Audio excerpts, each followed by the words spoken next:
자, 이번에는요. 좀 있으면 저희들이 이제 설 명절이 되잖아요. 그래서 명절에 달리기 준비라는 주제로 이야기를 드리겠습니다. 제가 내일 얘기를 드릴까 하다가 생각해 보니까 내일은 또 이제 준비한 시간이 별로 없으실 것 같아가지고 오늘 좀 이야기를 드리도록 하겠습니다. 자, 이제 며칠 뒤면은 설 명절이 되죠.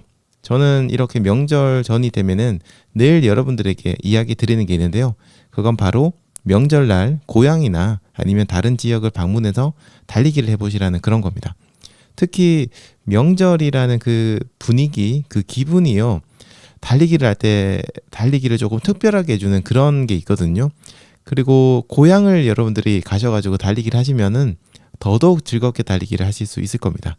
그래서 오늘은 명절 달리기를 준비하는 방법에 대해서 몇 가지를 좀 이야기 드리도록 하겠습니다.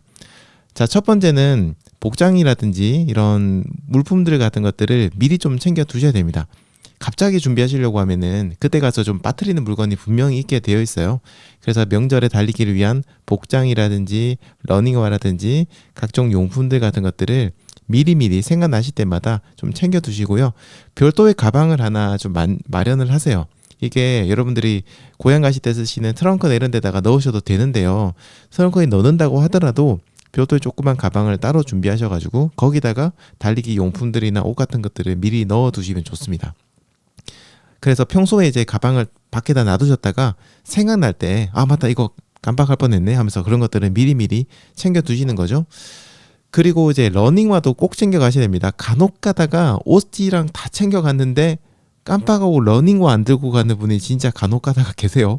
이거 에이 설마라고 하시겠지만 진짜 그런 분들이 계십니다. 그래서 러닝화도 꼭 챙기셔야 되는데 러닝화 같은 경우에는 어디다가 넣어가기가 좀 힘들잖아요. 그런 경우는 인터넷이나 혹은 다이소 같은 데 가시면은 그 신발 가방을 팝니다. 조그마하게. 네, 그런 거 하나 구매해 두시면 정말 다용도로 쓰실 수 있거든요. 거기다가 신발 넣으시고 또 그 트렁크 같은 넣을 때 있는 먼지가 떨어질 수 있으니까 넣기 전에 항상 솔 같은 걸로 바닥을 좀 닦아주시면 좋아요. 다이소 같은 데 가시면은 구두솔을 한 1,000원에서 2,000원이면 구매를 하실 수 있어요. 근데 그 구두솔 중에서 조금 뻑뻑한 구두솔이나 그런 브러쉬가 있거든요.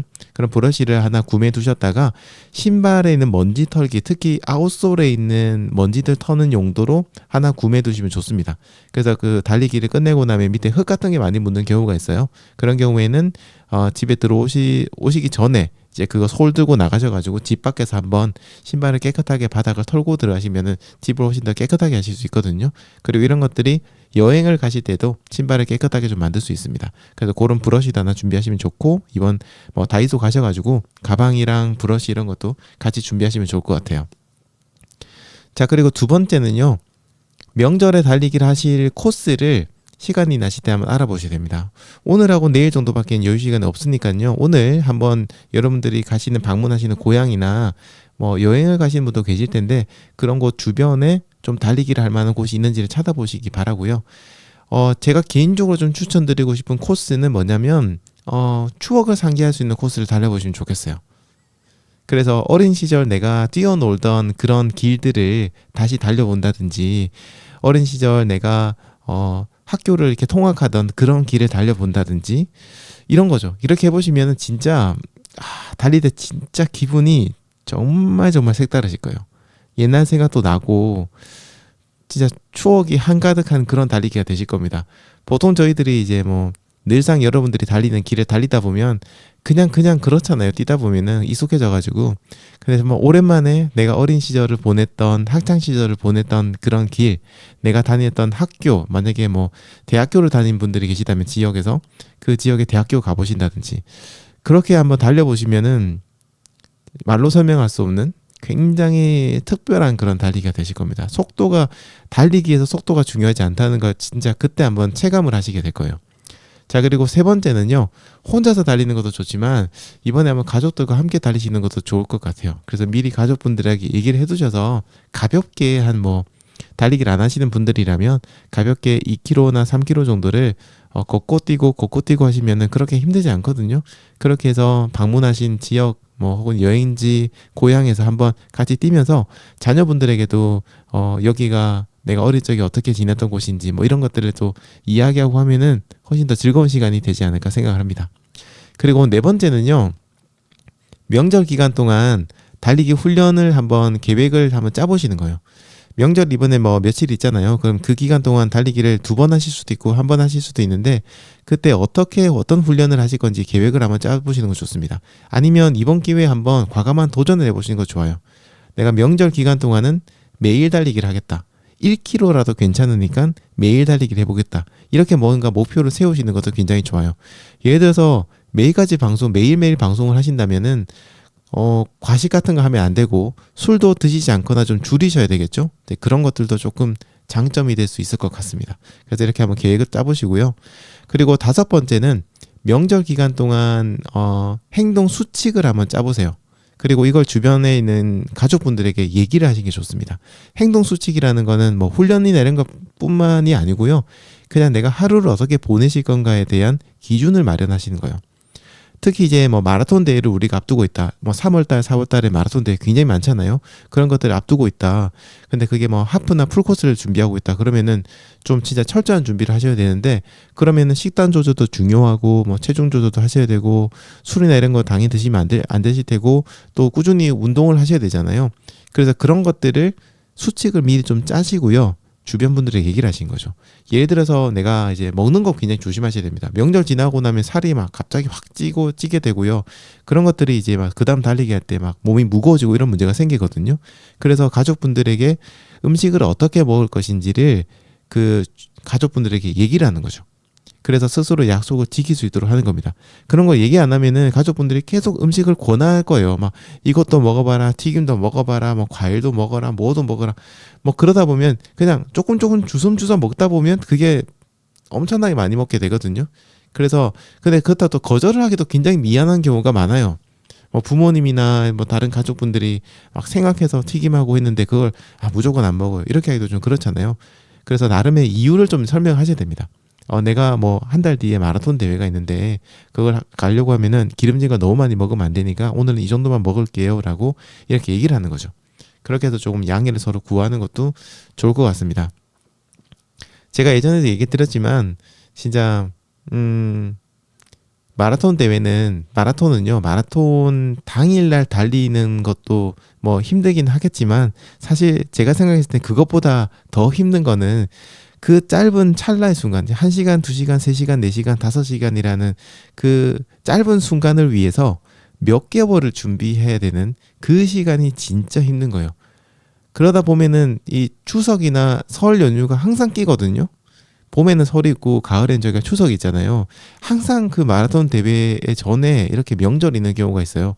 그거를 참아내셔야 되고 또 주변 분들에게 양해를 구해야 되거든요. 그런 게 좀 힘든 게 아닌가 싶습니다.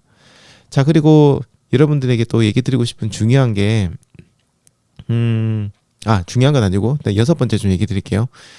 명절에 달리기를 하시고 나면은 이거를 좀 주변에 자랑을 하시면 좋겠어요. SNS라든지 이런 데다 자랑하시면 좋겠습니다.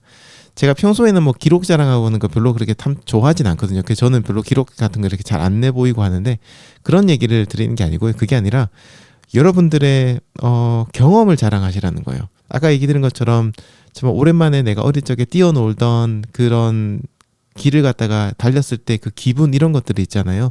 그런 어떤 느낌, 새로운 기분 이런 것들을 사진을 통해서 여러분들 SNS 통해서 한번 자랑을 해보시기 바랍니다.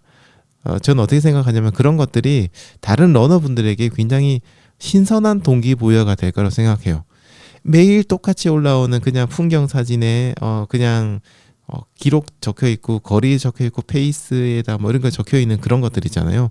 그리고 그 글에도 보면 그날 달리기를 뭔가 치밀하게 분석한 그런 막 글들이 적혀 있는 것들도 물론 다른 러너분들에게 어떤 동기부여가 될 수 있는 그런 글이기는 하지만 또 지금 명절처럼 내가 어릴 적에 뛰어놀던 곳을 막 달렸을 때 그런 감회, 새로운 느낌 이런 것들도 한번 이렇게 글을 써보시면은 다른 러너분들에게 저런 느낌 나도 느껴보고 싶다. 나도 진짜 저런 데 가서 달려보고 싶다. 혹은 여행지 가서 달리신 분들도 그런 느낌을 쓰시면은 나도 여행지에 가서 맨날 놀기만 했는데 이번에 여행지 가서도 한번 달려볼까? 이런 생각을 하시게 되거든요. 굉장히 여러분들이 다른 분들에게 좀 동기부여를 주는 그런 좋은 기회가 될 것 같습니다. 자, 그리고 마지막으로 얘기 드리고 싶은 거는 정말 중요한 내용인데 이겁니다. 많은 분들이 명절에 달리기를 하세요. 그리고 그런 것들을 많이 SNS 올립니다. 제가 처음에 유튜브를 시작할 때까지만 해도 명절날 달리기를 하시는 그런 얘기가 별로 없었어요. 근데 제가 그때 초반에 유튜브를 하면서도 명절날 달리기 특별함에 대해서 계속 얘기를 드렸거든요. 최근에 보면은 좀 명절날 달리기를 하시는 분도 많고 그런 것들을 많이 어필을 하시는 분도 많아요. 그러다 보니까 그런 것들이 굉장히 멋있어 보여서 여러분들도 하고 싶으실 거예요. 명절날 달리기를 하고 싶을 겁니다. 그런데 준비도 다 해갔어요. 신발도 준비하고 옷도 다 준비하고 코스도 다 알아보고 다 했어요. 다 했는데 세상 일이 우리 마음대로 되는 게 아니잖아요. 그래서 하지 못하게 되는 경우가 생각보다 많을 겁니다. 왜냐하면 명절은 가족들과 함께하는 시간이다 보니까 그렇게 하다 보면 내가 계획한 대로 잘 안 돼요. 그러니까 그런 것들도 이제 지금 미리 마음을 조금 이렇게 딱 생각을 하고 가셔야 됩니다. 내가 달리기 계획을 했지만 그거대로 안 될 확률이 높다. 그냥 절반 이상이라고 생각하세요. 그냥. 그래서 그렇다고 했을 때 내가 계획했던 대로 안 됐다고 해서 막 짜증을 내시거나 기분 나빠하실 필요는 없습니다. 이걸 미리 조금 인지를 하시면 좋겠어요. 명절에 달리기라는 거는 꼭 해야만 하는 게 아니고요. 하면 좋은 거다. 이렇게 생각해 주시면 좋을 것 같아요. 대신에 명절에 달리기를 못 하시게 되면 그래도 뭔가 조금 아쉽기는 하잖아요. 그럴 경우에는 뭐 주변에 좀 산책이라도 하시거나 아니면 다른 운동 같은 거 해보시는 것도 좋을 것 같고요. 요즘 뭐 지역별로 공유 자전거 같은 것들을 굉장히 많이 운영을 하잖아요. 지자체에서 아니면 사설에서도 많이 운영을 하고요. 이런 것들을 빌리셔가지고 가족분들과 함께 뭐 주변을 자전거 타고 돌아보신다든지 이런 것들도 조금 좋은 경험이 되실 것 같습니다. 한번 이제 오늘하고 내일 정도밖에는 준비할 시간이 없긴 하지만 이번 명절날 여러분들 달리기를 어디서 어떻게 누구와 어떤 방법으로 하시게 될 건지 미리 한번 생각해 보시고요. 이번 명절 달리기 즐거운 시간 되시면 좋겠습니다.